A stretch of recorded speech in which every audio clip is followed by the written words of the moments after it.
Welcome back to video 3, doing the work. How do you send them to their tables to do the work? Okay, the last slide in the flip chart will tell you what the children have to do when they get to their tables. If there's a visualizer, use that. If it's a practical task, then demonstrate it with a child. Give them instructions about what to do slowly and carefully, and then ask if there are any questions. Then you give them step-by-step instructions to get to the table. Always say, when I say go, or they'll all leave on the first instruction. Some schools have hand signals, and some send the children row by row. How do you give out 30 plus books to 30 plus children? There may be a monitor for this, and if there is, then they'll certainly let you know.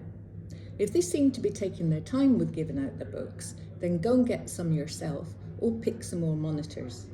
Sometimes the teacher in the morning will tell you who the sensible children are, so pick them. They have to go to the first clean page in their book, but then go and check that, because very often they just open at a random page in the middle of the book. Sometimes children will tell you that they don't have any space left in their book. If that's the case, look around and see if there are spare books, but if not, choose a child with a fairly new book and rip out 2 pages from the middle. Give those pages to the child with no book and tell them to put their name on it.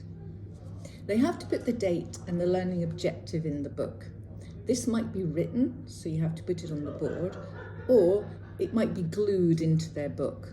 This is when you discover there aren't enough glues, so it's a good idea to go around the teacher's table and all the other tables and find enough glues for everybody to speed that operation up. How do you keep them on task? You have to circulate and check that they're doing what you said, and if they're not, repeat some of the instructions again. Then you circulate and you check that they're doing what you said and they're getting on with their work. Look for barriers to learning. They might include wandering around the classroom, having pencils that aren't sharp, chatting. Deal with these things. There's always a group that needs more help, and if you don't have a teaching assistant, keep popping back to them and helping them. And if they're not really getting it, you can always write stuff on a whiteboard for them to copy. If a child finishes early, the best thing to do is to tell them to get a book to read and read it at the table rather than in the book corner. Otherwise, you'll have the whole class potentially in the book corner. Okay, they've done their best. How do you tidy up? Again, when you give instructions, say, when I say go first. So tell them to put their books in a pile in the middle of the table, open, and that'll make the marking easy for you later. Say you're looking for the first table ready and give them rewards such as table points, dojo points, or house points. Resources. Are there always enough? There's probably enough resources, but there are 3 things that may cause you trouble. The first is pencils. If there's not enough pencils for all the children, again, look around the teacher's table and look on everybody's table to find spare ones. And sometimes children bring a pencil case and they're happy to share. They love to sharpen pencils and waste time, so it's good if you've got your own pencil sharpener and you can help them out, speed that operation up a bit. The next thing is whiteboard pens.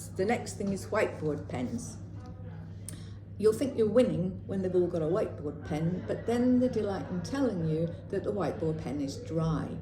So look on the teacher's table and the big whiteboard for spares, and if there really aren't any, then you just give them a bit of white A4 white paper and a pencil, and they can just lean on the board. And rubbers. If they make a mistake, tell them just to put a line through their work. If the teacher allows rubbers, then there has to be at least one on every table. Otherwise, they'll be wandering around or they'll be chucking rubbers at each other. Okay, so thank you for listening. Please like and subscribe, and I'll see you in the next video.